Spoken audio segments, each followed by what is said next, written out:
Wrestling fans, are you ready? For the thousands in attendance and the millions watching around the world, let's get ready to rumble! I'm back, so deal with it. Let's do this! Finally, The Rock has come back! Live TV is awesome. The spirit of Ultimate Warrior will run forever!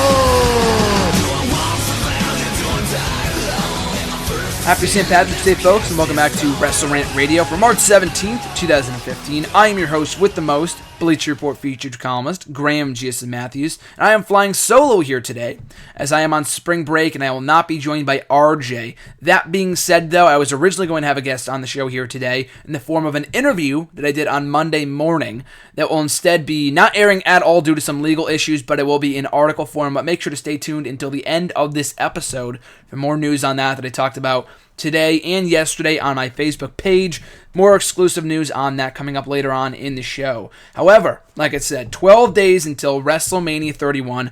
It's shaping up to be a great show. I'm looking forward to it. I don't know about you, but then again, I am a huge mark, so to speak. I hate to use that word, but I am. I'm a fucking mark. I love wrestling. I love the WrestleMania season. Does it quite feel like it? Not so much, but I definitely feel the WrestleMania vibes, but a lot of that can be attributed to me just listening to a lot of WrestleMania theme songs over the last couple of weeks. So I'm looking forward to the show in the next 2 weeks. I mean, I think it's shaping up to be a really good show, especially after last night's Raw, which I'm going to be dissecting match by match, segment by segment. I thought it was a decent show. Hopefully you guys enjoyed it as well. But also here on the show today, I'm also going to be doing something kind of new, kind of break it up a little bit, in addition to talking about Raw, and then the entire hour will not be devoted to just about Raw. I will also be ranking my top 15 most underrated matches in WrestleMania history. So I figured I would do a little something special here for today's show, as this week I will be releasing not one, but two articles and ranking every main event in WrestleMania history. Yes, it sounds a bit redundant. However, here's the story here, and I talked about this in today's video blog, but here it is. I did initially sign on to write the 30 best main events, ranking every main event in WrestleMania history for the newest website that I'm currently writing for, hiddenremote.com. However, John and I, at _JohnsJargon on Twitter, make sure to follow him now. We initially wanted to do this months ago. We talked about doing this, last August, and we were planning this huge thing. And even as of a couple of weeks ago, we were still going to be doing it, and we are still doing it. So, but this website wanted me to do it for them, so I'm going to be doing it for them. That's my perspective on what I think, personally, no one else's opinion, on what the best main events in WrestleMania history are. That being said, I ended up calling John mid-yesterday at noon to kind of conversate about our collaborative WrestleMania main event list, the best WrestleMania main events from best to worst, or worst to best, whatever, ranking the top 30 pretty much in the last 30 years of WrestleMania. We were on the phone for about an hour yesterday. I could have recorded that audio and used it for today's show. It was really, really good. But that article, our collaborative piece, will be up on my website, nextEraWrestling.weebly.com. In the next couple of days or so, my new article for Hidden Remote is already up. It's as of right now, as of this recording. Make sure to go check it out on hiddenremote.com. My list, ranking every main event in WrestleMania history. However, just keep in mind before reading, that was before I talked to John. So when I talked to John, he changed my mind on a few things and vice versa. So our list, I think, is a little bit better than the one I put together for this website. But check it out at your leisure and let me know what you think on the Twitter at WrestleRant, on Facebook at Graham G.S. Matthews, and also right here, on YouTube as well at Graham G.S. Matthews. And I might as well just get the plugs out of the way. Like I said, Facebook, Twitter, that's where you can find me at. And all the websites I'm currently writing for, Pro Wrestling Shirts specifically. It's a website unlike any other. They sell shirts and they write articles, something unprecedented. They have a lot of creative, original content. I'm on board to write for the site. A lot of other great and established wrestling writers are as well. So make sure to check them out at ProWrestlingShirts.com. My latest article for them from last week, I'm probably going to be writing another piece for them this upcoming week when I find the time, but my latest piece for them from last week talks about the feud between Edge and Randy Orton and Wyatt never really came to fruition, which is really, really interesting considering how they were both primed to be feuding in 04 and 07 and 2010. All these different periods of time never really happened, unfortunately, but I talk about that all in my new article. If you want to check it out, ProWrestlingShirts.com. Already mentioned Hidden Remote. My new articles are up there. I had a lot of fun writing my latest article, not the WrestleMania one, or that one too, but why John Cena, a heel turn for John Cena could have worked in 2011. Something I thought was really, really interesting. I was originally going to write about the Divas, which I probably will about at some point before WrestleMania. But before writing that piece, I came across a news article, and I don't know if you guys knew this or not, and I don't know how accurate this is, but apparently Chris Hero, aka Cassius Ohno from WWE's NXT, before he got cut in late 2013, revealed in a recent interview that John Cena was originally supposed to go heel in 2011. And you're probably thinking, how the hell would he know that? Well, apparently, John Cena, the idea of him going heel back in 2011, early 2012, whatever, was so seriously considered that they put out him. They put out a they had him go to a seamstress to get new attire. So he was going to give up the jean shorts altogether, apparently, and he was going to put that money towards new attire. And when they nixed the idea and it got scrapped, he had already put a down payment on the attire or the $5,000 or whatever it was. So he ended up using that money and putting it towards NXT in WWE's developmental program. So a cool move by John. But the bigger story here, we all know that John Cena is a great guy and all, but the bigger story here is that John Cena almost went heel back in 2011. And I don't want to go into a huge rant about that right now. Like I said, you can go check out my latest article at hiddenremote.com. And not my latest article, but the one from a couple days ago. My latest article ranks every main event in WrestleMania history, but I already talked about that. So plugs aside, Monday Night Raw last night, I thought it was a decent show. Raw last week was so freaking bad that there was no possible way that you're going to beat that. In terms of just getting worse. And unless they really, really tried, they probably could have beat themselves. But I think for this show, they were trying to get as many people as excited about WrestleMania as humanly possible. So, and I think they succeeded in that effort last night, in that attempt, and I thought they did a good job. Not everyone is super pumped for the show, and I can completely understand why. I'm not going to say, oh, you're not a wrestling fan if you're not excited for WrestleMania. I'm not going to say you should be excited for WrestleMania. I think it is going to be a good show. I wouldn't be surprised to see it not do well, considering how, WWE's track record of not booking properly sometimes, more often than not in the last couple of months. A lot of booking decisions have been questionable, to say the least. But I do think the current card, considering what we have, Sting's first WWE match, potentially Brock Lesnar's last, a new world champion could be crowned in the main event, Roman Reigns' big showing, and, watch that match if only to see what will go down, and if Roman Reigns goes heel, if they screw over Brock, which I don't think is going to happen, but the fact Heyman teased it all was pretty cool on Raw recently.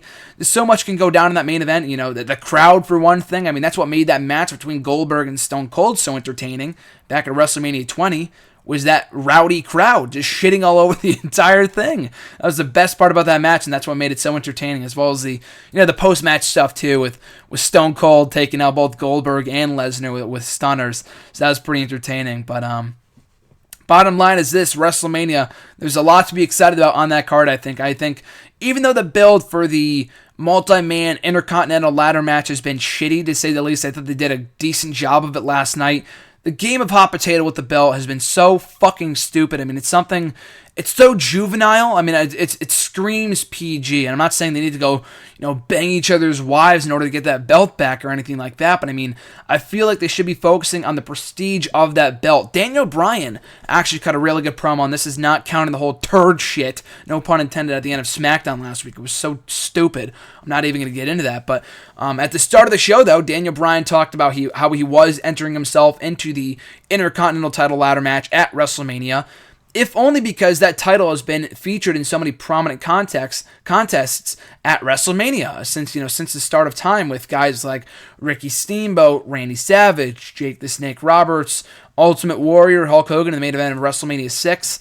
So many great IC title matches over the years, and Daniel Bryan wanted to be a part of that. So he was the only one of the 6 or 7 people in that matchup that really made that title mean something, which is what it's desperately lacking right now. That title does not mean jack shit.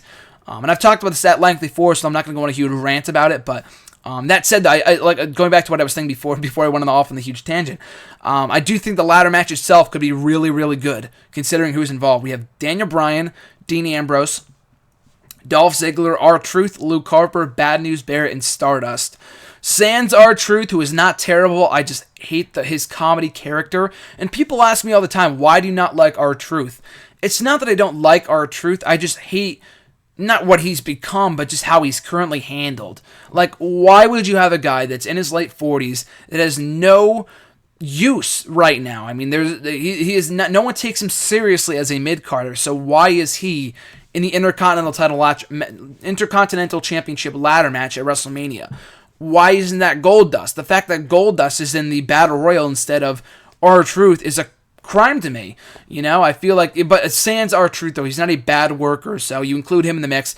I think this could be a great ladder match given who's involved. So we have that, the women's match, AJ and Paige versus the Bella Twins. I think that could be a good match. They've built some heat on that matchup. I like their matchup from last night, AJ versus Nikki Bella. I thought that was a decent matchup.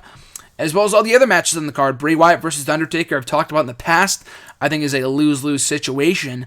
But if they can get the story right, if they can get that in-ring psychology spot on, they can really have something special. So I look forward to Undertaker's first appearance back in a WWE ring since WrestleMania 30.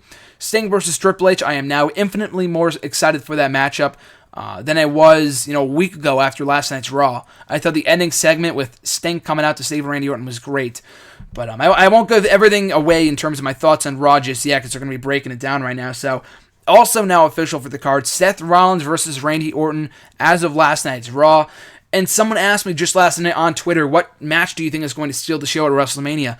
Hands down, my money is on this match. Seth Rollins and Randy Orton feels more like a main event of Raw.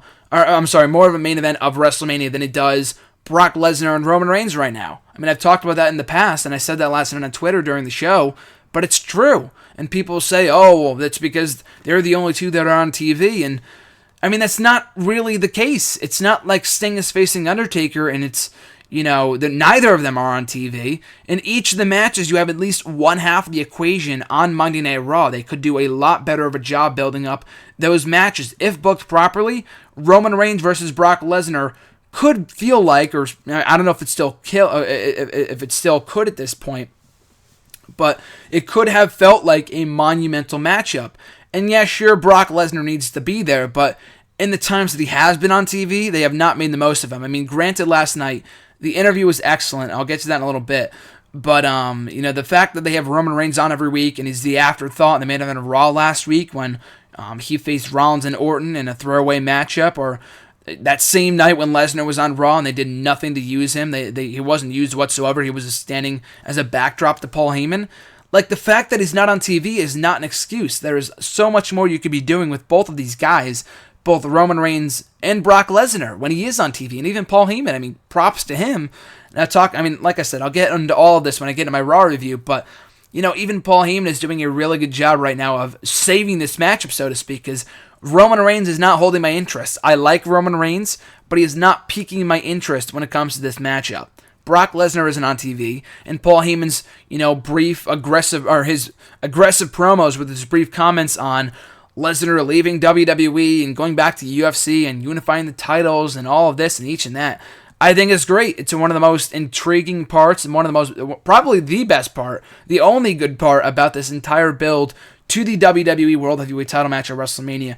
And it's a shame because they had Brock break the streak last year. He's riding a wave of momentum, but, they're not capitalizing off that momentum. I'm not saying I would hate to say that the experience of him being champion has been a failure, but in a way it has been because they never had the guy defend the title late last year in the fall. Roman Reigns, the whole, building him up has not been an epic failure, but, the choice to go with him as the Royal Rumble winner, 2 months later, to me, that seems like the wrong move. It's not like they could change it at Fastlane. I stay with what I said a couple weeks ago in that they couldn't have changed it. You have to go with Roman Reigns after you had him win the Rumble, but my point still stands that Daniel Bryan should have won the Rumble. He was the guy that the people were going with, and he has, to answer the questions that some people have asked me, he has cooled off considerably in the last couple of weeks, months, whatever, since he came back. And that's because of WWE's poor booking of him. And the fact that he's in throwaway matches every single week. They don't give a shit about him. The commentators, not the fans, the commentators during his matches don't give a shit about him. They don't treat him like he's anything special above any other guy in the mid-card right now, which is a true shame considering how much momentum he had when he came back at the end of last year and going into the Rumble. And ever since then, he's been booked like crap, which is a true shame. I feel like Lesnar versus Reigns would have been the bigger match. The story is there. He never lost the belt. The matchup that should have happened at SummerSlam. The story is there. They failed to capitalize off it. It's a shame. But what's done is done. We're getting Lesnar versus Reigns. I think it's going to be a good match. You never know. I feel like the intrigue factor has been significantly increased after last night's Raw, after Lesnar's interview and the promo work from Reigns and Heyman, which I'll get to in a minute. So, like I said, Rollins and Orton now official for WrestleMania after the opening segment. Nothing too special. I mean, I feel like going into the main event and, Rollins and Orton, they're going to face each other in the main event, and Rollins teasing that the Authority was breaking up and they're all on bad terms was stupid, because we all knew that they were going to get back together anyway. But it wasn't the fact that it was predictable is what killed it for me.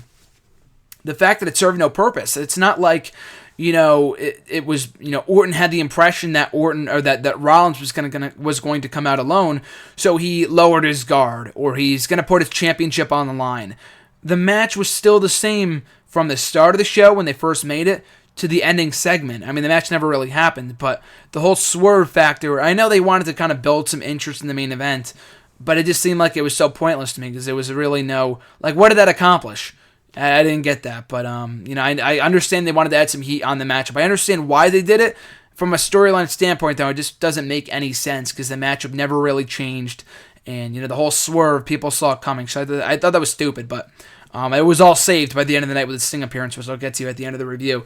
Like I mentioned earlier, Nikki Bella and AJ having a good match on Raw last night, getting almost 11 minutes of in-ring time. Probably, I know Brie and AJ had a really long match a couple weeks ago, but on SmackDown, that is. This might be the longest Divas match we've had on Raw in quite some time. I can't remember the last time that we got a match that exceeded 10, 11 minutes. I mean, I got to go back and check, but that was really cool to see, and they made the most of it, too. It wasn't like it was Eva versus Cameron in the middle of the ring. They had a good match. Nikki Bella is a good worker. I'm not the biggest fan of the Bellas, but I do respect their in-ring work and how much they've improved in the last 2 years since they returned to WWE.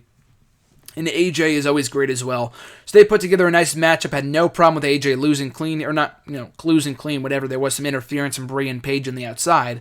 But, it did not give Nikki Bella another non-title loss. She lost a non-title match to Naomi last week on Main Event. I know a lot of people don't remember that or don't watch Main Event because it does not air on the network anymore. And if you're curious about that, you can find it on websites and different stuff. It only airs internationally right now because Sky Sports or something is preventing them from airing it on the network, which is weird.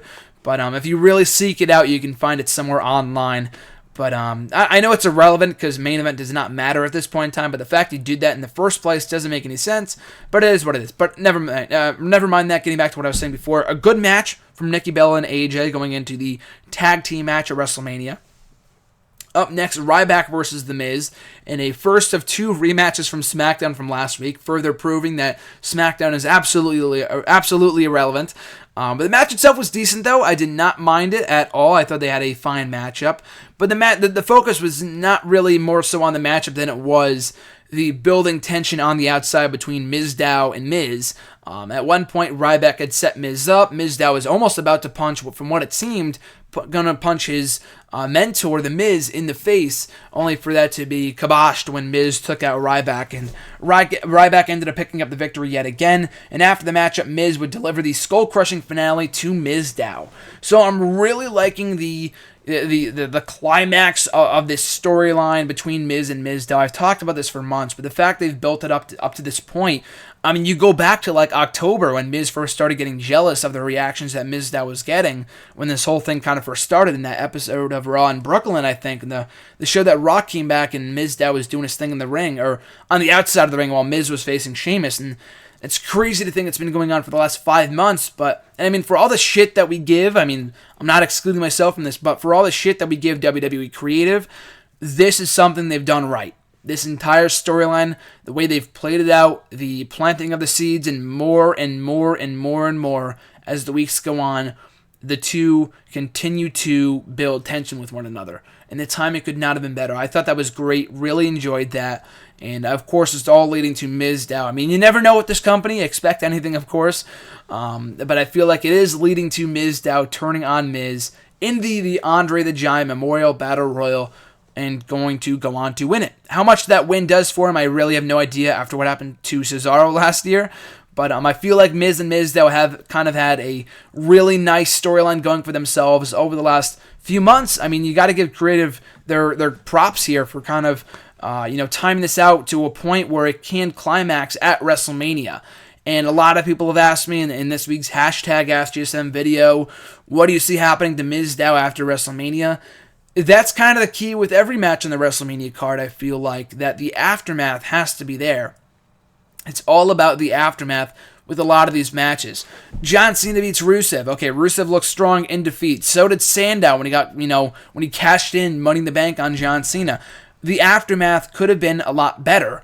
And then they fucked it up, and Sandow was a jobber by the end of 2013 going into 2014. So, and can Rusev rebound after WrestleMania? Can Wyatt rebound from his apparent loss to Undertaker at WrestleMania? I mean, he can always win, but I feel like he will lose at WrestleMania. So it's all about the aftermath, and that's kind of the same with Miz and Mizdow. What do you do with both guys after WrestleMania? Miz, I feel like, will be fine if he continues to do the same thing as the Hollywood douche. I feel like that is the best character for him. In the article that I wrote for Bleacher Report last week, I talked about that and how he is doing the best work of his career right now, probably even better from the work that he was doing as WWE Champion. Some people shit on that reign, but you look at his promos, and he had a lot of good matches during that time too with guys like Jerry Lawler, and even some matches with John Cena, not the main event of WrestleMania, but he did have some fine matches with Cena, especially John Morrison, Randy Orton, and a few others. And I feel like the work he's doing now and kind of getting the crowd to hate him as passionately as they are is great. I feel like he's doing an awesome job, and Mizdow obviously deserves all the credit in the world for getting the stunt double character over. But where he goes after WrestleMania, I really have no idea. I look forward to it, though. I feel like Mizdow, and whatever character they give him, he's going to make it 100%. That's always been his mindset. He's been doing that since he arrived in WWE as Sandow on the main roster about 3 years ago. Coincidentally enough, they SmackDown after WrestleMania 28, so almost exactly 3 years ago at this point. But, that said, I feel like whatever character they give him, whatever they give him to roll with, he will make the most of it and make it gold. I mean, I've been saying that for years now, but Sandow is gold. Mizdow is gold. So I feel like coming out of WrestleMania, they could do that feud with The Miz, but as long as they don't make an Alex Riley 2.0 out of Damian Sandow by doing the whole feud with Miz, beating Miz, and then going nowhere, that's a mistake. But if they can give him a character to latch onto, maybe not Mizdow per se, I know he's over, but even if he does switch up his gimmick, go back to being Damian Sandow or do something else, I feel like he's so popular and people respect his work so much that they will continue to love him no matter what he does. He doesn't have to be a stunt double. He doesn't have to be Mizdow in order to continue to be over coming out of WrestleMania. So I look forward to those two colliding in the Andre the Giant Memorial Battle Royal come WrestleMania 31. Other matches on last night's show, or the contract signing, might I add, for the United States Championship match at WrestleMania, I thought was okay, like I mentioned earlier.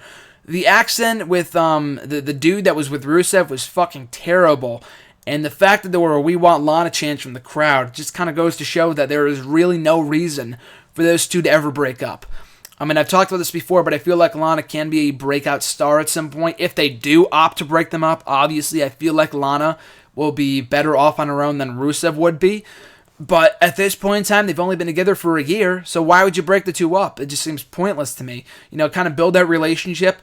You think about it, I know Heyman and Brock have, split up in the past, but, they were first formed back in 2002, and they're still together 13 years later. They have broken up at points, like I said, but for the most part, for a majority of those 13 years, they have been together in WWE, UFC, whatever, because they're real-life good friends, and they realize that breaking them up would be a mistake. So I feel like that's kind of the same dynamic with Rusev and Lana, that there is really no reason for them to break up the two. And I know Lana is currently filming some WWE Studios film with Edge, which is really cool, so happy for her success. But Rusev, he's not suffering without her. It's only been a week, and it just kind of planted the storyline that it was Lana, who accepted the match on his behalf, even though he was the one who had to sign the contract and not her, blah, blah, blah, blah, blah. The segment itself was good, though, with the exception of that terrible accent by whoever that fucking terrible actor was. I feel like John Cena and Rusev held up their own in that segment, did some good mic work, and built up their match at WrestleMania very well. In tag team action up next, WWE Tag Team Champion Cesaro and Kid getting their win back over the New Day. I just didn't care. I love Cesaro and Kid, but there is no reason to give a fuck about the New Day right now. I mean, there never will be until they turn these guys heel. I don't know how WWE doesn't see it, but they will never be anything in WWE until they can flip the switch with them, because the whole over-the-top Blue Day shit is so bad. It's such a huge stereotypical turnoff. I just don't get it. Why you have to be deaf. I mean, you would feel like you were deaf, because when they come out, they get no reaction. But you would think that WWE would see that the silence they get when they come out to the ring, it speaks volumes. So why not scrap the gimmick altogether, or at the very least turn them heel? And what bothers me more is that they didn't turn them heel. I mean, if they're going to turn any team heel right now, it would be the New Day, not fucking Los Matadores. Why they're even in that match makes no sense to me. Apparently, Jey Uso is injured. He got injured last week on SmackDown. So we have one team short in the Fatal 4-Way apparently at WrestleMania. Nothing is official as of right now, so they could always add in the Ascension, and they could always add in the Ascension or the Primetime Players, or the Lucha Dragons even, who have been working matches in the dark matches and Superstars, main event, whatever. I feel like if they can add those guys in, it could be a hell of a match, but if it only comes down to Cesaro, Kid, and then the New Day and Los Matadores, I would weep. I would weep. There is no reason for those guys to be in that match. But I understand the New Day to an extent, because they've been on TV more, but Los Matadores have been irrelevant for fucking forever. There has been I hated it when they were in the tag team title match last year. They were the first ones out. I get it. But the fact they're even in there at all when other teams like the recently reunited Primetime Players could be makes absolutely no sense to me. So it even sucks even more. I mean, I wasn't looking forward to the match before. Now I'm looking forward to it even less now that the Usos are apparently out of the equation due to Jey Uso's injury. And there's been no timetable set for his return. I believe he's being reevaluated later this week. So we will find out more as the time goes on. But hopefully in their slot they put in, I mean, maybe not the Ascension. I know people do not care too much about the Ascension, but I would rather see them in there over fucking Los Matadores. At least the Ascension has been on TV more in the last 2-3 months than those guys have. And the Primetime Players, I feel like, is a missed opportunity. I mean, I love the fact they're back together, but what does it matter if they're not even on TV and they're not chasing after the tag team titles? You would never know that they're back together because they're never on fucking TV. So I think that was so stupid. But those are my thoughts on that match. I mean, at the very least, looking at the glass half full here, at least Cesaro and Kid won the match. That's the only good thing I could say about it. It was way too short to mean anything. They got their win back. But I just do not care to see the New Day or Los Matadores in the tag team title match at Mania. Brock Lesnar's interview I thought was absolutely excellent. The guy thrives in pre-taped interview segments. In this kind of environment, I think he is at his best. I mean, that's been evident since he came back. When he came back 3 years ago and did the whole pre-taped interview for the match with John Cena at the 2012 Extreme Rules pay-per-view, that was a great freaking video package. And the fact they haven't done more with them is just mind-boggling to me. They did one with the match with CM Punk. It seems like his best match that they always do it for. They did it with the match with Punk. They did it for both matches with John Cena when he first came back.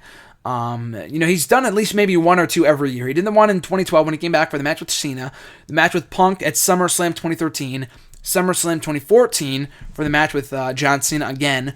Now they're doing it with his match for Roman Reigns. The only downside of this is that they should have done this weeks ago. And it's not like, Lesnar's a terrible talker, so he shouldn't talk. I get that. I mean, I'm not saying that when Lesnar's on TV, kind of going back to what I was saying at the start of the show, that just because Lesnar's on TV, he doesn't necessarily have to talk. They can just have him beat the shit out of somebody. As they showed in the video package last night, look at all the people that when he comes back at times, who he just lays waste to. He beat the shit out of Road Dogg one time, Goldust, 3MB, The Miz, Jericho just a couple months ago. Like, you don't have to have the guy come out and just lay waste. You don't have to have him come out and do nothing. It doesn't matter. Just beat somebody up. He's already over, so it's not like it's getting him heat, but it gives him something to do, and it puts heat not on him, but him too, but the matchup itself. Because right now, Lesnar's involvement in this matchup is so irrelevant based off what he's done before this interview, of course. Heyman was the only one kind of really carrying that matchup to making it feel like a main event.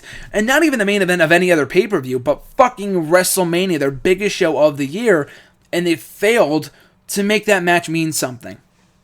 And I don't really put the blame on Brock for the most part. It's more so on WWE. It's not like, hey, maybe they are telling him to do something. He says, fuck no, I'm not doing it, otherwise I'm walking out again. Maybe that is the case. I don't think so, but I feel like creative could be doing a lot more with him when he is on Raw. And that interview last night was a step in the right direction. Next week on Raw, we're getting Lesnar and Reigns finally face-to-face for the first time since the Rumble, the post-Rumble interview set when the Raw was snowed in. And that was the point, like I talked about it then, I'll say it again now, I feel like that was a great interview that got me really excited. And I said it then, but if they were going to show more of that Roman Reigns, I'd be more excited about that matchup. And the Roman Reigns that we've gotten in recent weeks since Fastlane has not been shitty Roman Reigns. It's not storytelling Roman Reigns talking about Jack and the Beanstalk. He has been serious.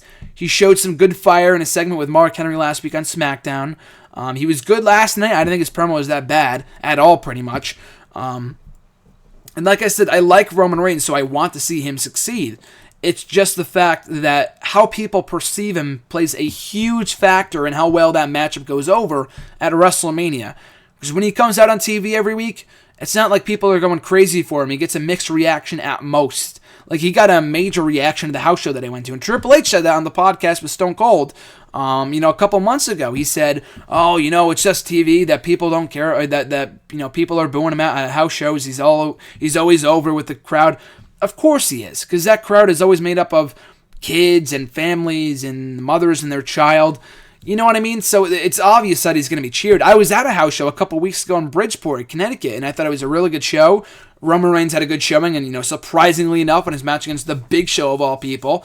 But he was over as all hell because most of the show consisted of families. That's most people who go to do house shows are families, for the most part. And then the TV crowds are the hardcore fans, for the most part, that are staying up on Monday night to go, which is not completely rid of children, but for the most part, it is the male audience.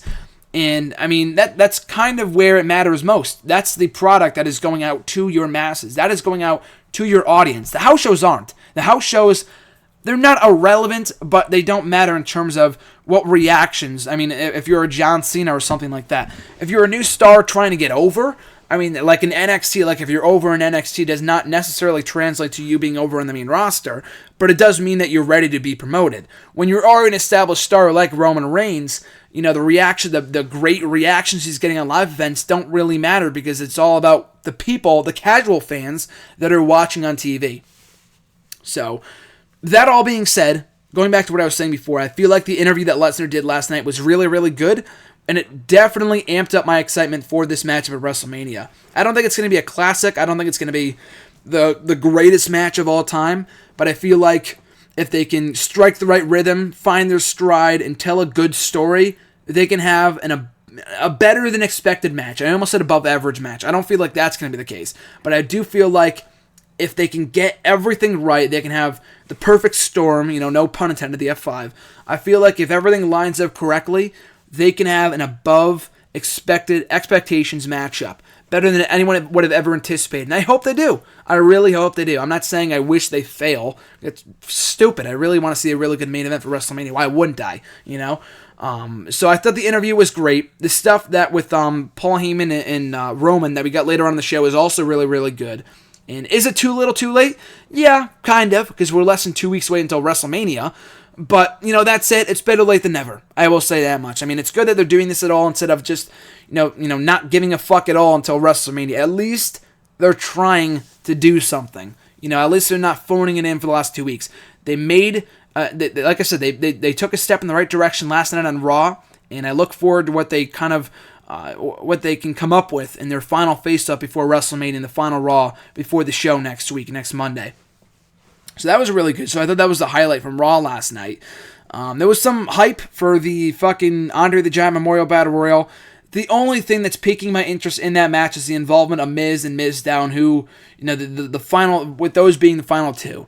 Big Show being in there and Kane and those two teasing tension, I could not give two fucks about. Mark Henry, I think he's fine. I think he's a good addition to the matchup, but it's not like I'm 10 times more excited for the match than I was before. I love Ryback, but I know he's not going to win, so I'm not really excited for that. It's sad because they showed all the people in the ring at once last night. Guys like Heath Slater, the primetime players who I like, but again, they're not going to win, so it's a waste. It's just I don't get it. I don't know why they're not already in the they don't have more star power in that matchup. They should have taken more people that are in the Intercontinental Championship matchup or the Tag Team title matchup or whatever and put them in that Battle Royal. Because you look at that Battle Royal, there aren't that many big stars. You have Big Show and Kane, of course. That's fucking, in 2015, not too exciting. Mark Henry, the same exact thing. Goldust, they dropped the fucking ball in that feud between him and Stardust. So they have those guys in there. They have Ryback. They have, like I said, Miz and Mizdow, who were not in the ring last night. They already did their shtick for the night, so they weren't out there in that mini Battle Royal. But Eric Rowan and Adam Rose and Fandango, I just don't care. I didn't care about it last year, and they surprised me. It's not like the build to last year's Battle Royal was any better. It's filled with a bunch of people you don't give two shits about, So, I look forward to the match to see what happens with Miz and Mizdow, but other than that, I really couldn't care less about it. The build last year was pretty much the same exact thing, so it's not like it's any worse this year. And the only good thing about that Battle Royal, the Battle Royal wasn't even that good. It was just, just when it came down to Big Show and Cesaro and a few others, that's when it started to get suspenseful and really, really fun to watch. So I look forward to that match, and hopefully it is something special and, can match that same feel that I got last year when Cesaro won. Hopefully they can match that at WrestleMania with Mizdow winning, hopefully. If they don't fuck it up, if they don't fuck it up, that is. So we had that Big Show taking out Eric Rowan, a complete waste of time, just kind of give you drawbacks, give you flashbacks to their failure of a feud from last year, which in retrospect served absolutely no purpose. So that was a complete waste of time. I already mentioned the Roman Reigns and Paul Heyman stuff. The 6-man tag team match I thought was really, really good, and this is probably the best hype that this match has gotten up to this point. And the 6-man between Ambrose, Ziggler, and Bryan against Bad News Barrett, Harper, and Stardust. The fact that the people that are in it is not the issue. Aside from R-Truth, I don't, have an issue with who's involved in the matchup. Daniel Bryan should be in something higher, but it is what it is. I'm not going to complain about that. That goes without saying that Daniel Bryan deserves better than this. But it's been the build to this matchup that has made both that belt a joke, as if it wasn't already a joke already. In the match, it's kind of devalued the match, and it's going to kick off the show. It could be a hell of a matchup, much like a lot of the Money in the Bank ladder matches that we've seen in WrestleMania in the past. But, this match in particular, I feel can be really, really good, but the build does not reflect that, or hasn't reflected that up until last night.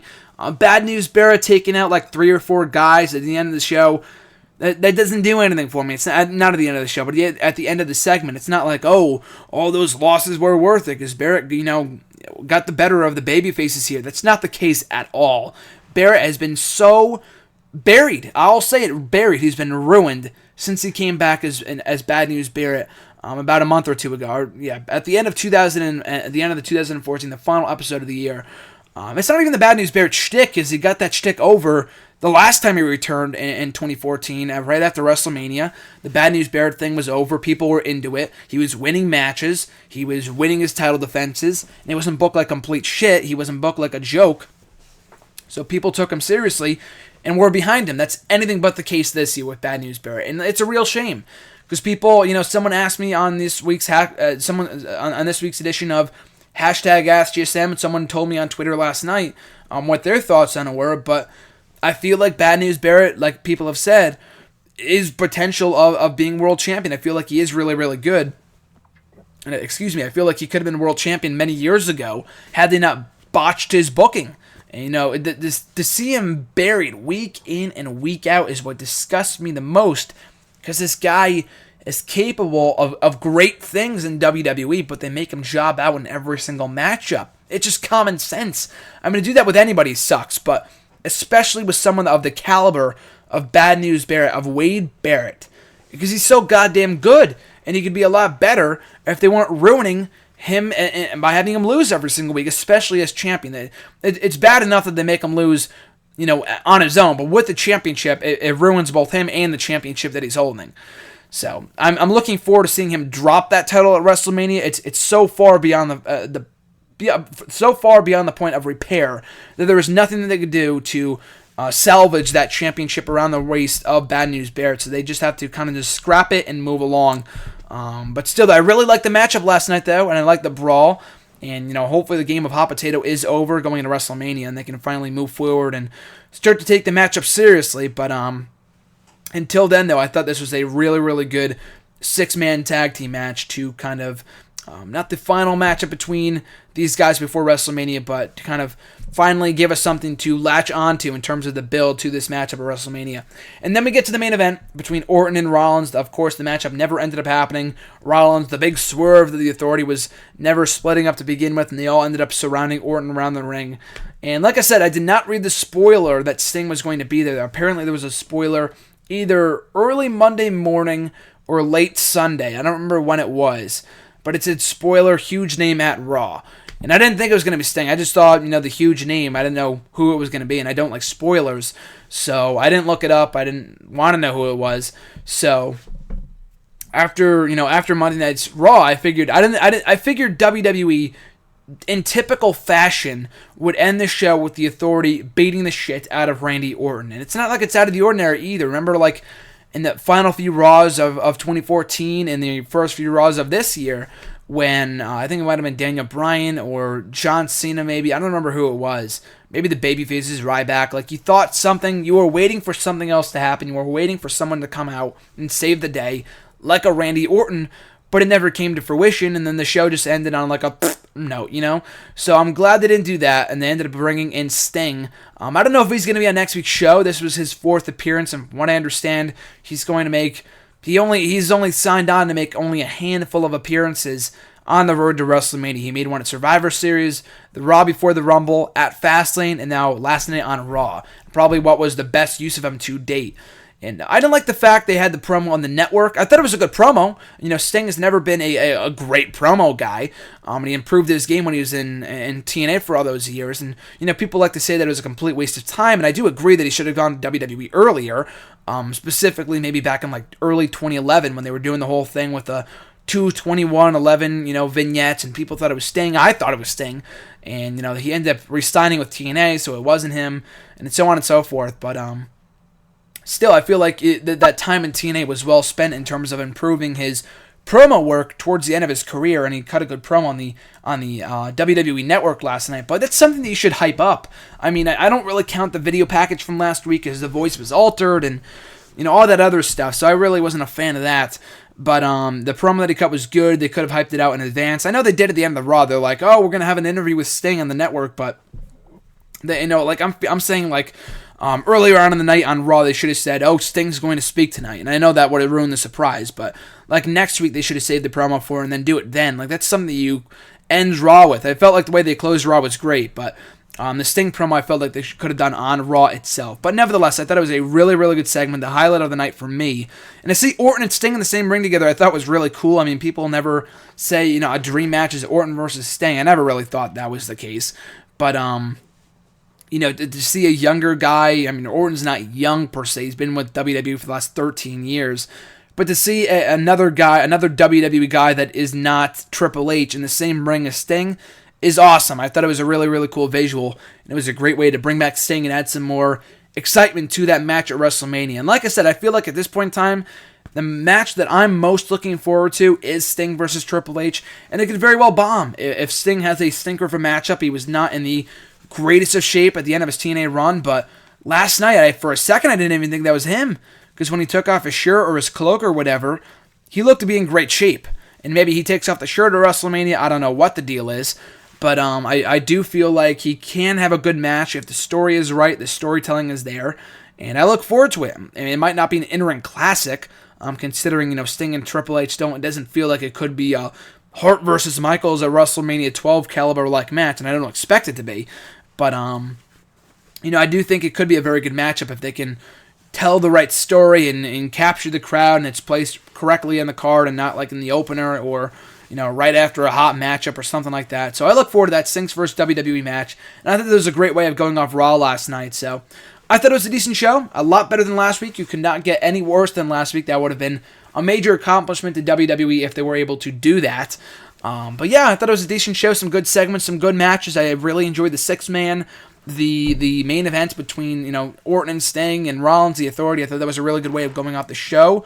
The Divas match was a pleasant surprise. The Miz and Mizdow stuff was nicely furthered, as well as the Cena Rusev stuff. And the Honor the Giant Memorial Battle Royal shit was not really for me. It wasn't terrible, but it was just kind of a waste of time. Everything else, though, I thought was good. And it's good to finally see WWE kick up their build to the road to WrestleMania, to its next notch, to the next gear. Too little, too late? Sure. I mean, they could have done this weeks ago, but like I said earlier with the Brock Lesnar, Roman Reigns things, it's better late than never. It's not like they're going into... It's not like they're limping across the finish line going into WrestleMania. They don't give a shit, and they just, don't even care. At least they're putting forth an effort to make the show mean something. The build has been very lackluster, for lack of a better term, but I feel like they are going to kick it up to the next notch in coming weeks. I thought they did that last night on Raw, and hopefully next week they can kind of do the same thing. I don't know if Sting's going to appear. I know Undertaker some people have been asking me, do you expect him to appear before WrestleMania? I don't. At this point, there's really no point. He has to show up at WrestleMania instead of returning this week or next week or whatever. So I don't think Undertaker's going to be there. Neither will Sting, unless they do. I feel like with Triple H and Sting, they'll just do some sort of video package or something. I don't know if Sting's going to be there. Would be cool, but I feel like he won't be. But Brock Lesnar will be there, though, and they're going to do a final face-off between Roman Reigns and Brock Lesnar before WrestleMania, before their main event matchup for the WWE World Heavyweight Championship. So really exciting show next week. I look forward to it. So a good show good episode of Monday Night Raw on Monday night. Enjoyed it. So, to close out the show, like I promised earlier, I will give away my list of the top 15 most underrated matches in WrestleMania history.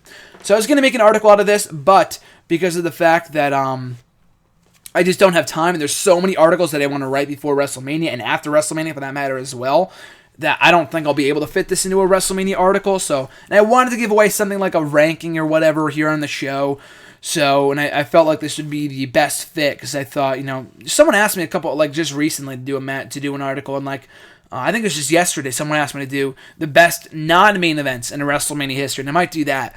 But I made this list over the weekend, and I really enjoyed a lot of these matches, and hopefully these most underrated matches. And this is only my opinion. I did not collaborate with anyone on this. I did not ask anyone on Facebook or Twitter. This is just something I put up in a couple minutes, but I thought it came up pretty well. Make sure to give me your thoughts on the Twitter at WrestleRant and on Facebook at Graham Houston Matthews, and let me know what you think. So coming in at number 15, and I don't really know what the criteria is, by the way. It's just something that I really enjoy these matches, and I don't feel like they got the credit they deserve. There really is no elaborate scientific ranking or criteria for this list. There are just matches that I really enjoyed that I feel like deserve more credit than some people give them, than some people recognize them as. Some people recognize them, or forget all about them or whatever. I feel like these matches were underrated in various respects. So at number 15, Chris Benoit versus MVP from WrestleMania 23 for the United States Championship. The last time that the United States Championship was defended at WrestleMania. I don't count 27. I know 27 was defended in a dark match, so kind of. But still, on the main card, I should say, that was the last time before this year that the United States Championship was defended. And it was a really good match. I didn't think it was a great match. They had better matches down the line. I thought they had a really good match at Judgment Day, Benoit MVP, in the 2 out of 3 count falls match for the U.S. Championship, where MVP finally won. But it was a nice WrestleMania debut for MVP. Got the U.S. title on the card, made it mean something. And it was a fine match. And I think, when looking back on 23, it was a solid undercard bout for a show that also featured so many other big matches in the Battle of the Billionaires, Cena and Michaels, as well as Batista and Taker. And I don't feel like this match gets its rightful due.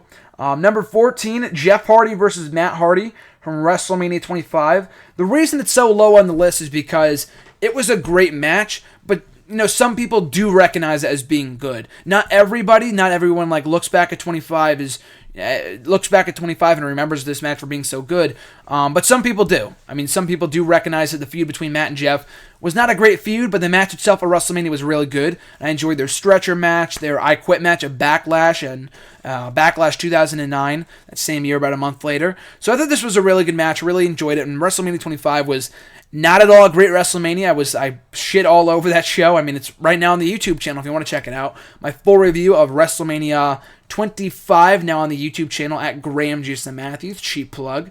But yeah, I thought it was a really good matchup. I mean, I know it gets overshadowed by Michaels and Taker. Everything on that show did. But it deserves more credit than some people remember it as. Up next, Chris Jericho versus Edge at WrestleMania 26. I thought, again, some people recognize this or remember it as a good match. Not many people, though. At WrestleMania 26, I said Undertaker versus Shawn Michaels was the single best main event in WrestleMania history. So 26, I thought was a good show. Not an amazing show, but it was pretty good.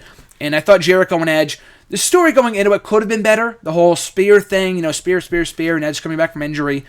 The story could have been better, but I felt like the match itself was really good. And just watching it back, this past weekend on the WWE Network from WrestleMania 26. So, good match, good World Heavyweight title match between Jericho and Edge. And I feel like you should definitely go check that out on the network or whatever before WrestleMania 31 comes along the next couple of weeks. A really good world title match. And I think the only world title match on this list. I'm looking down the list right now. I feel like this is the only... I think it is. I think it's the only world championship match on this list. And I feel like of all the world title matches in the last couple of years, it's the only one that does not get the rightful recognition, in my opinion anyway. So number 12, Triple H versus Owen Hart from WrestleMania 14. I did not enjoy this show. I didn't think WrestleMania 14 was not all that great, as well as WrestleMania 13 or 15.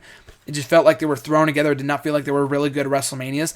But this was a good match, though. Owen Hart, I enjoyed everything he did at WrestleMania. A great worker all around. Triple H, one of his early WrestleMania showings. And after all the classic matches that he's had over the years with the likes of, The Undertaker and Daniel Bryan and so many others, John Cena, this matchup kind of gets buried underneath all of them. And, given Owen Hart's, the company doesn't really recognize him nowadays, considering the fact that they're on bad terms, or his widow, I forgot what her name is, but she's on bad terms with the company. She does not want him in the Hall of Fame. So I understand that, but Martha Hart, I think her name is. So I understand why they wouldn't recognize him or put him on TV, whatever. But still, I feel like it was a really good match. They should definitely check out from WrestleMania 14, one of the saving graces of that show aside from the main event. Coming in at number 11, Mickie James versus Trish Stratus from WrestleMania 22. The only women's match on this list, and the last really good women's match at WrestleMania. WrestleMania 22 was not a great Mania. Like 26, I thought it was pretty good. The main events, the world title match, Cena and Triple H, and Michaels and McMahon, I didn't really care for. Taker, Mark Henry wasn't it was okay. But with all those matches, though, I felt like the women's match deserves better, because I thought Mickie James and Trish had such a great story. And that's kind of my criteria for most of these matches, because I'm a sucker for storytelling, and I thought they hit the nail right on the head with this matchup and building it up as well as they did. So good matchup from Mickie and Trish coming in at number 11. At number 10, I've got the Legion of Doom versus the Nation of Domination from WrestleMania 13, the Chicago Street Fight. To say this crowd was so fucking hot for the Legion of Doom would be an understatement. They're from the area, I get that, but still, the crowd was rabid for these guys. It really comes as no surprise that they were as over as they were back in the 80s and early 90s, and also on the show as well as at WrestleMania 13. They were a great tag team, one of the best of all time, very well and deserving of their induction into the WWE Hall of Fame many years ago. But such a great tag team. Glad to see him in the Hall of Fame. But a really good matchup, though. I thought this was really, really entertaining. I think it happened right before the main event between Undertaker and Sid. 10 times more entertaining than that match, I'll give you that much. I didn't think Taker versus Sid was that great of a match. It was actually pretty boring. That said, though, I thought the Chicago crowd ate this entire thing up. It was more of a brawl than it was an actual matchup, but that's what it was supposed to be. It was a street fight, a Chicago street fight. I thought it was awesome. So great stuff from Legion of Doom and the Nation of Domination. Coming in at number 9, Kurt Angle versus Chris Benoit from WrestleMania 17. Of course, WrestleMania 17 is seen as the greatest of all time, and rightfully so, given the card that had one of the best all-around cards in history. It had a little bit for everybody. This matchup provided the wrestling. They had a really good, fun, entertaining matchup between Mr. McMahon and Shane. A great main event between Stone Cold and The Rock, and a little bit of everything with everyone on the card. But I thought, of as stacked of a card as that was, and maybe this is not underrated and people do recognize it as being as great of a matchup as I thought it was. But with everything else on that card and people recognizing that show for Austin versus Rock, this matchup kind of gets buried underneath it. But I thought it was a really good match, though, and a really good technical wrestling contest from Angle and Benoit at 17. Coming in at number 8, CM Punk versus Rey Mysterio, another WrestleMania 26 matchup. And I think WrestleMania 26 was the only Mania that I put 2 matches from, because I thought it was really, really good. I thought, like I said, it was a pretty good WrestleMania, and the only thing that held this matchup back from being higher on the list was that they didn't get much time. I think they only got like 8 or 9 minutes or something like that.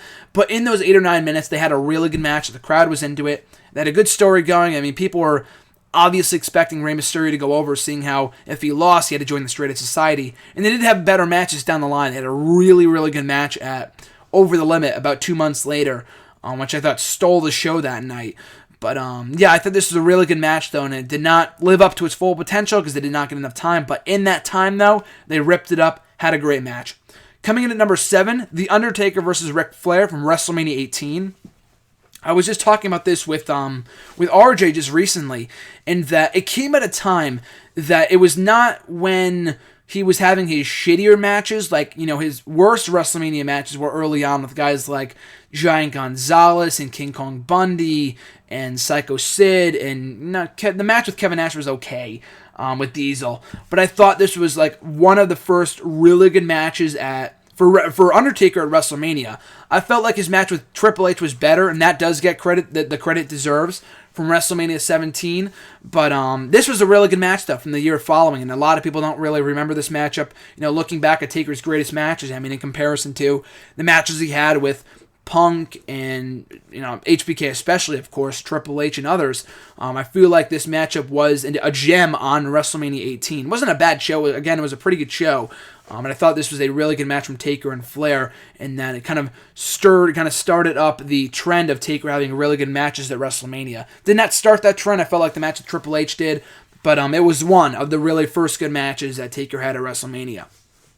Coming in at number 6, the Money in the Bank ladder match from WrestleMania 24. Maybe I'm biased because I love that match so much, but I thought it was a stacked matchup. Everyone had a reason for being in it. And for 7 people, too, Jeff Hardy was supposed to be in it before he got suspended. But for the 7 people they had in there, they had a great fucking match, and still to this day, my favorite Money in the Bank ladder match. Everyone ripped it up. Everyone was hitting their finishers. Benjamin taking a gross spill to the outside. And not gross as in bad, but bad as in, and gross as in, like, shit, that's gonna fucking hurt in the morning. Like, that kind of gross, That was a great spot. And I really loved the matchup. Punk winning was a nice touch. People didn't really care to see him win the following year. I know he was still, like, a popular babyface. Not as much, though, but people were just anxious to see someone new win that year.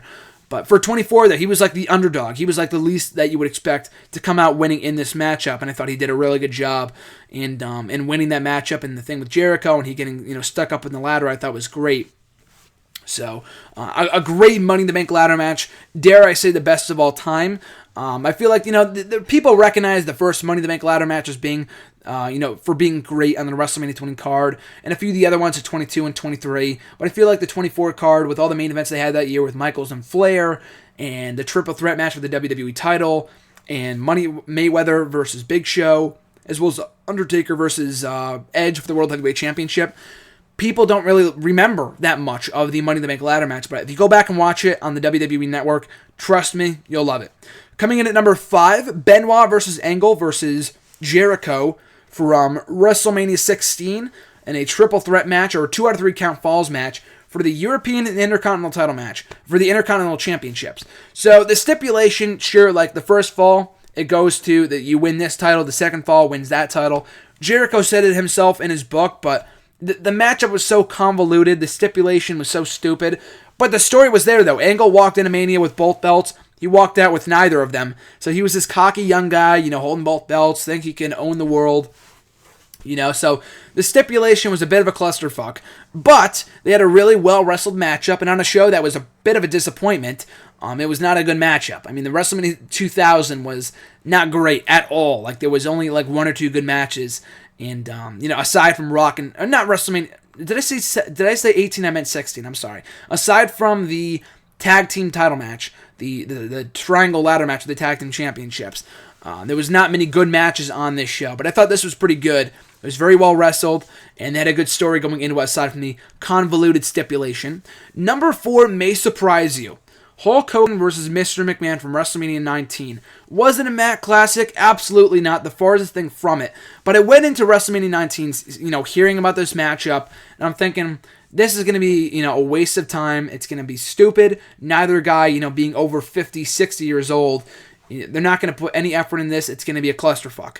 But they ended up having one of the most exciting and entertaining matches on the entire show. How is that possible, you ask? But Hogan was so over back in 2003. McMahon was such a heated villain. And they built this off of 20 years in the making, who created WrestleMania. And, it was a good concept. They had a good basis behind it. They kind of, stretched a little bit in order to get that stipulation from it. But they had a really entertaining brawl. I think it was a no disqualification match, but they went on the outside. They made the color commentator, like the Spanish commentator, bleed, which was, he was like dead on the outside. That was hilarious. And then Roddy Piper came in and wearing a biker helmet, taking out Hogan. And the crowd went fucking nuts for Piper. It was crazy. It might have been the first time he had been seen in WWE for, 6, 7, 8 years when he left for WCW. So that was awesome. I thought that was an amazing moment when he came back. So that was really, really good, and Hogan ended up picking up the victory. So I thought that was underrated. I thought 19 had a lot of good main events. I thought Lesnar and Angle, as well as, what was the other match that year? That was the WWE title match. Oh, Austin and Rock, of course, from that year. Rock and Austin 3. Triple H and Booker T wasn't that good, but the other main events that I mentioned I thought were great, and this kind of gets buried underneath this also, as well as, Michaels and Jericho had a great match, and I thought this was a really entertaining match as well. Coming in at number 3, Rey Mysterio versus Eddie Guerrero from WrestleMania 21. That kind of set the stage for their feud for the remainder of 2005. That kind of put over Rey Mysterio in a whole new light. This huge feud with Eddie Guerrero, the former World Heavyweight Champion, and a really, really good way of kicking off the show. I thought they had a really entertaining matchup. And the dynamic of those two, both being World Tag Team, or WWE Tag Team Champions, the first time ever in WrestleMania history that two tag team champions were facing off one-on-one at WrestleMania. So that was a really cool concept. There wasn't much build behind it. They were kind of just like, let's face each other at WrestleMania to see who's better. That was pretty much it. But it did set the stage for a great feud that put over Rey Mysterio huge in the remainder of 2005. So I thought that was a great way of kicking off a really good WrestleMania 21 show. Coming in at number 2, CM Punk versus Randy Orton, which may come as a surprise to some. But I thought that was a really, really good matchup. I remember reading at that time that Punk and Orton were both disappointed, were both frustrated that they didn't get higher up on that card. And when you really think about it, they really should have been, considering that Edge and Del Rio, for some god-odd reason, they couldn't put those guys higher up on the card, and they had to kick off the show with it. But they had to have Michael Cole versus Jerry Lawler in a 30-minute fucking snooze fest at the end of the card. And Taker and Triple H, I thought had a pretty good match. I loved their 28 match more. To be honest with you, I thought the 27 match kind of bored me. I thought it was a really good match, but I was just kind of bored by most of it because I knew who was going to win. And it's always the case with Undertaker, but in this case especially, they didn't create much emotion before the match or during the match, in my opinion. So I thought this was a really, really good undercard match, a gem on that show, for 27 being remembered as one of the most disappointing and worst WrestleManias of all time, especially with the main event and whatever. I thought this was a gem on the undercard of that event. And we get to number 1. If you've seen it, you know where I'm coming from. If you haven't seen it, you may be a bit shocked by this. But my number 1 most underrated match in WrestleMania history, Evolution versus Rock and Sock Connection from WrestleMania 20. I thought that was a fucking hell of an entertaining matchup. A Matt Classic? No. Mick Foley was not overly impressed with his own performance, from what I understand. A better performance in this matchup than he had at WrestleMania 2000. I mean, I'll say that match. That was a shitfest of a matchup and a shitfest of a performance from Foley, but I thought he was pretty good here. Rock especially I thought was really entertaining. I loved the story behind it too. Not only was the match entertaining, with Rock and Flair especially, with those two going at it and Orton and Batista kind of getting the rub and Foley coming back to the ring for one more time, even though he would wrestle after that, but I'll get into Foley's involvement in a second. But not only was the match itself entertaining, but the story was so great, and as it had like a year's worth of build behind it, with Orton punting Foley in the head at that same building in MSG, like the prior June or something like that. So I thought that was great. I thought it was really, really cool to see that. And Orton, earlier on in the evening, kind of relayed the history, showing clips of each of the attacks of him punting Foley the prior June, and then Foley walking out of Raw that December, and Rock coming back, and they didn't show it, but Foley coming back at the Rumble that year and taking out Orton. Like, the whole build to that matchup was really, really good. It did not lead to a one-on-one matchup, but I thought this was a better suited, a better fit matchup for both guys, as it prolonged the feud between Orton and Foley and gave them that great match of Backlash the following month. But the match itself was really entertaining. Like I said, Batista and Orton, the young guys in this bout, got a nice rub from it. And Foley, and it gave an opportunity for Rock and Foley, the Rock and Sock connection, to reunite one last time. And the pre-match promo from Rock before he went out there was hell of entertaining as well. I thought that was so fucking funny when he was talking to Lily and Foley backstage. I thought that was great. But yeah, those are my top 15 most underrated matches in WrestleMania history. Hope you guys enjoyed. If you have any thoughts on it, tweet me on the Twitter at WrestleRant or on Facebook at Graham Jason Matthews. Any feedback is appreciated. But just like that, our hour up this week is up. So thank you for joining me. I always appreciate it. I hope you guys have a great St. Patrick's Day. And like I said earlier, the big news that I teased earlier on in the show, I'm not giving it away here, so I apologize if I led you on by any chance. But yeah, the big interview that I talked about before is with a current/former WWE superstar. If you don't know who I'm talking about and you did not see the video blog from my from my Facebook page yesterday, go out and check it out and find out for yourself. It's a I only had 10 minutes with the guy, unfortunately, and I wanted to have the interview air on tonight's show. Hence why I would have planned ahead if I knew that I couldn't air the interview, and I would have had someone else on here. Would have had a conversation over the phone and kind of talk about matches from WrestleMania and whatever. But so that's why I'm flying solo here today. But due to WWE, or at WWE's request, I could not air the interview on the show. They kind of like to keep track of all their audio or their interviews. And so I could not air the interview, unfortunately. I don't know where I'll be able to put it up. Maybe just down the line, maybe on my YouTube channel. And by that point, they probably won't care. But you can catch my interview with this specific superstar who I'll be revealing officially. I mean, at this point, if you saw the video, you know already. Check out my Facebook page if you don't know.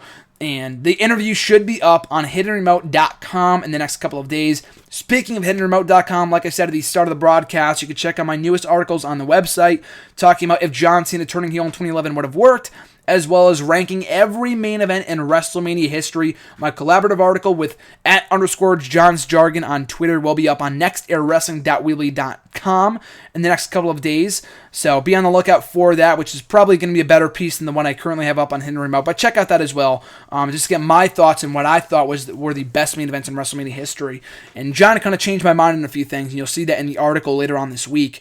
But nextairwrestling.weebly.com, where you're listening to the show right now, the homepage, the go-to destination for all your reviews of Raw, SmackDown, TNA Impact, Main Event Superstars, the pay-per-views, new exclusive episodes of WrestleRant Radio like you're listening to at this very moment, the WWE Week in Review, as well as other guest columns. I have a new article up right now by Thomas Brunt at Thomas_B96 from Twitter. Sent me an email with his article, and I put it up on the website, talking about whether WrestleMania 31 could be a hit or a miss. A nice, brief, short and sweet column from Thomas, so thank you to him for contributing his work to the website. And finally, pro wrestling shirts. Make sure to check them out. They are unlike anything you have ever experienced before in the pro wrestling t-shirt world. They sell shirts, and they have some great articles from yours truly, as well as other established writers in the wrestling realm. So make sure to check them out at Pro Wrestling Shirts. My new article for them should be up this upcoming week. And What Culture as well. Forgot to mention them. My new article for them. I'm writing all the time now. I'm all over the place. I'm a hashtag workhorse, baby, but I love writing, so I'm never going to give it up. It's my passion. But yeah, What Culture, the WWE section, my new article for them will be breaking down 10 feuds that could have happened in the Attitude Era, 10 PG era feuds that could have happened in the Attitude Era. So be on the lookout for that. All those articles, to Pro Wrestling Shirts, to What Culture, Bleacher Report, HiddenRemote.com, they're all coming up in the next couple of days. This week is great. The road to WrestleMania is always exciting. This year is no exception. I think it's been a great road to WrestleMania, in my opinion. Not in terms of the build, but in terms of building excitement and all that other stuff. Watching every WrestleMania back. I have to watch WrestleMania 27 this week. But I've been reviewing every WrestleMania, though, on my YouTube channel at Graham Jason Matthews on YouTube. I believe it is youtube.com/C/Graham Jason Matthews. That's the official channel name for me on YouTube if you want to check out my work, my reviews of WrestleMania. And, of course, final plug here. I apologize for the excessive amount of plugs on tonight's show. But like I said earlier, next week, 2-hour WrestleMania preview kickoff show spectacular. It's myself, RJ at Raymond_Marceau, on Twitter, as well as Michael Yoder, who we've had on the show before. We're breaking down WrestleMania 31, the entire card for 2 hours straight. It's a 2-hour spectacular. It's going to be a great show, so stay tuned for that at live365.com/stations/ECTV73. So in the meantime, and in between time, folks, have a great week, have an awesome St. Patrick's Day, and I'll catch you guys next Tuesday.